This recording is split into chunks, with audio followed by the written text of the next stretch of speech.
Vamos a leer en 1 Pedro capítulo 5, los versículos 6 y 7. Dice: humillaos pues bajo la poderosa mano de Dios, para que Él os exalte cuando fuere tiempo, echando toda vuestra ansiedad sobre Él, porque Él tiene cuidado de vosotros. Un famoso psiquiatra español dijo que el termómetro de este siglo es la ansiedad. Ahora, la ansiedad no es algo novedoso, ¿no? Es una característica humana y todos los hombres experimentan ansiedad. Fíjense ustedes que en la Biblia, en la palabra de Dios, no hubo una época en que uno pueda decir en esta época no hubo ansiedad.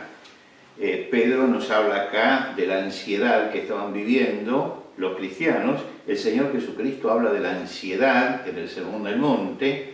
El rey David habla de la ansiedad en los Salmos. Salomón habla de la ansiedad en los Proverbios. Quiere decir que lo único que marca este psiquiatra es que este tiempo tiene características especiales que levantan el índice de nuestra ansiedad. Es que nosotros hemos construido y vivimos en un mundo desproporcionado. Es decir, que hay algo que es la dimensión humana. Y el mundo nuestro excede ya la dimensión del hombre. Esto se nota cuando usted va a cualquier pueblo del interior, o cualquier pueblo del exterior también, donde usted ve las casas bajas y la gente es mucho más pacífica y menos ansiosa. Pero cuando usted llega a una ciudad como Nueva York, donde tiene edificios que tienen 300 metros, 400 metros de alto, que son 3 cuadras hacia arriba, donde hay gente que vive en ese ambiente y a lo mejor durante 3 o 4 meses no sale del edificio porque el edificio tiene todo, usted se da cuenta que hay algo desproporcionado allí. Y esta desproporción que acomplejó toda la sociedad hace que este mundo sea extremadamente vulnerable, porque todo esto, cualquier cosa que suceda, la pone en crisis. Y por otro lado, que nosotros estemos mucho más ansiosos porque las demandas de una sociedad así son mucho mayores. Vivimos, digamos, en una época de lo monstruoso, ¿no? Nada tiene la dimensión del hombre y el hombre se siente como una hormiga en ciertos lugares, como insignificante. Ahora, esos factores inciden en nuestra vida. Fíjese que, por ejemplo, el hombre antiguamente salía, sembraba la semilla y miraba el cielo porque esperaba la lluvia, y además miraba que no viniera una plaga de langosta. Pero además de eso tenía 2 o 3 cosas que podían resultar catastróficas para él. Pero hoy usted sabe que el mismo hombre va a sembrar la semilla, tiene que tener esos mismos cuidados, pero además tiene que saber qué es lo que pasa en Wall Street, cómo se manejan los monopolios, cómo se manejan los oligopolios, qué problema hay con las devaluaciones, las sorpresas impositivas. Es decir, estamos en un mundo donde la ansiedad se ha acrecentado y por eso el psiquiatra este dice: la ansiedad es el termómetro de la sociedad moderna. La multiplicidad de la ansiedad hace que muchas veces los cristianos empecemos a creer que el hecho de ser de Cristo ya me libera de toda ansiedad, de toda ansiedad. Yo no tengo que tener más ansiedad, porque soy algo así como recibir a Cristo, es como convertirme en un Superman espiritual, y en que la realidad nos resbala, y no es así. La realidad nos toca a nosotros porque vivimos la realidad, porque sufrimos los embates de la realidad, y porque nos impacta esa realidad, y es lógico que aparezca en nuestra vida ansiedad. Hay que tener cuidado con no desnaturalizar al cristiano pensando que ser cristiano es alejarse de lo humano. Seguimos siendo humanos y tenemos todas las reacciones humanas. Lo que pasa es que tenemos además fe y el control del Espíritu Santo en nuestra vida, pero eso no nos quita que estemos ansiosos. Algunos pietistas radicalizados en algún momento enseñaban que los cristianos no tienen crisis, no tienen ansiedades, no tienen problemas, no tienen angustias, no tienen temores, no tienen sufrimiento. Eso es una barbaridad. El cristiano tiene todo eso y sufre frente a todo eso. El cristiano llora frente a la muerte, como lloró Jesús frente a la tumba de Lázaro, como lloraron los cristianos cuando murió Dorcas, como lloraron los cristianos cuando asesinaron a Esteban.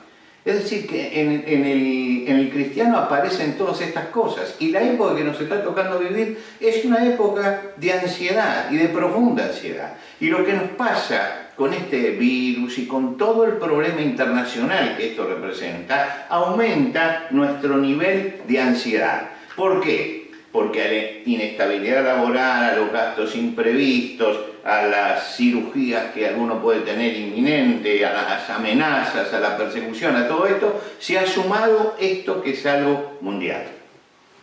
Tal vez hoy el nivel de la ansiedad ha llegado ya a un tope para muchas personas. Y no hay casa donde no se esté viviendo la ansiedad esta. Ahora, ¿qué hacemos frente a la ansiedad? Lo primero que tiene uno que saber es que no hay que negar lo que está pasando, porque lo peor que nos puede pasar es negar lo que está pasando. Lo que está pasando es un momento difícil, es grave, hay que tener muchos cuidados, no olvidemos que tenemos que obedecer a todo lo que dicen las autoridades y sobre todo las autoridades sanitarias, porque hay que tener cuidado con esto. De eso no estamos exentos. Pedro le está hablando en esta carta y en este pasaje que nosotros leímos a gente que está en peligro. ¿Por qué? Porque los cristianos estaban siendo perseguidos. Y esta es una carta que él manda justamente a esos cristianos que estaban perseguidos. Estaban en constante peligro. En muchos casos tenían que sufrir las prisiones, las cárceles, en otros la tortura y en otros la muerte. Y sabían que eso estaba a la vuelta de la esquina. A estos cristianos les escribe Pedro y les dice, echando todas vuestras ansiedades sobre él. Dice, en primer lugar, tienen ansiedades y es normal.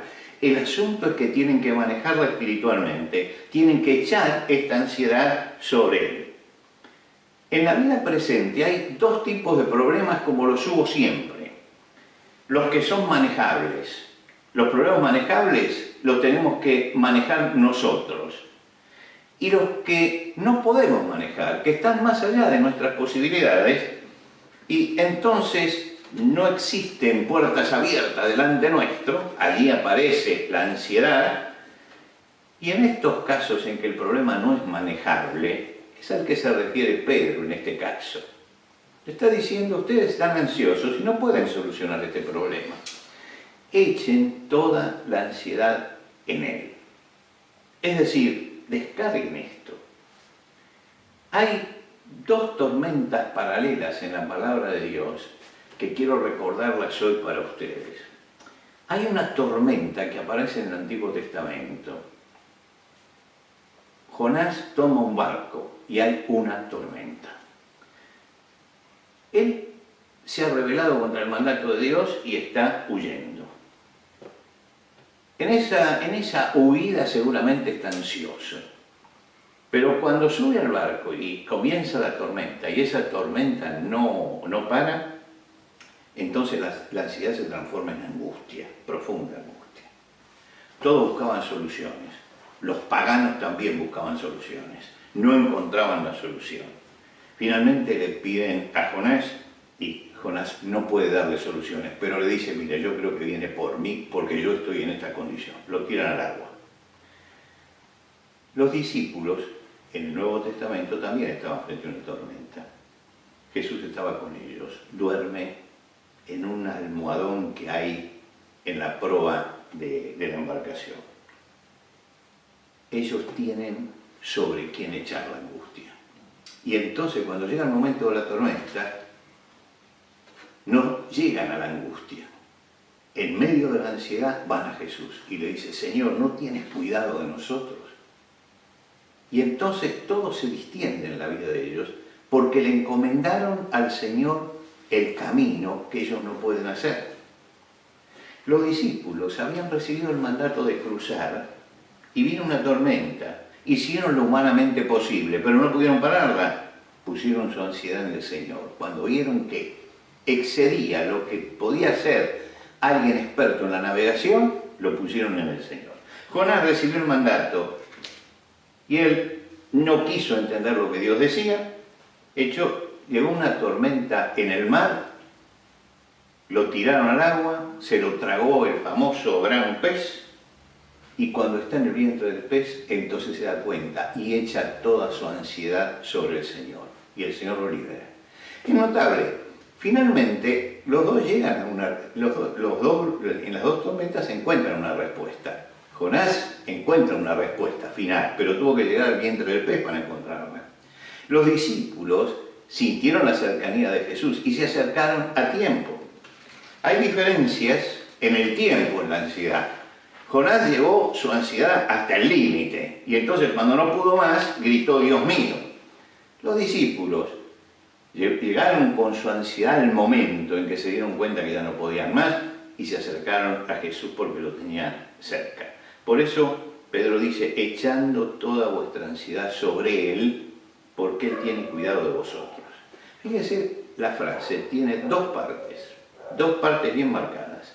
La primera parte es una orden: echando toda vuestra ansiedad sobre Él. Esto es para obedecer. Yo tengo que hacerlo. Y hay un principio de fe. Porque Él tiene cuidado de vosotros. Esto es para creerlo. Quiere decir que yo obedezco porque creo. Y creo que el Señor está con nosotros y que nada se escapa de su control. Si ustedes van al Antiguo Testamento, se encuentran con David. Y David plantea el mismo caso. Y en uno de los salmos él dice: echa sobre el Señor tu carga y Él te sustentará.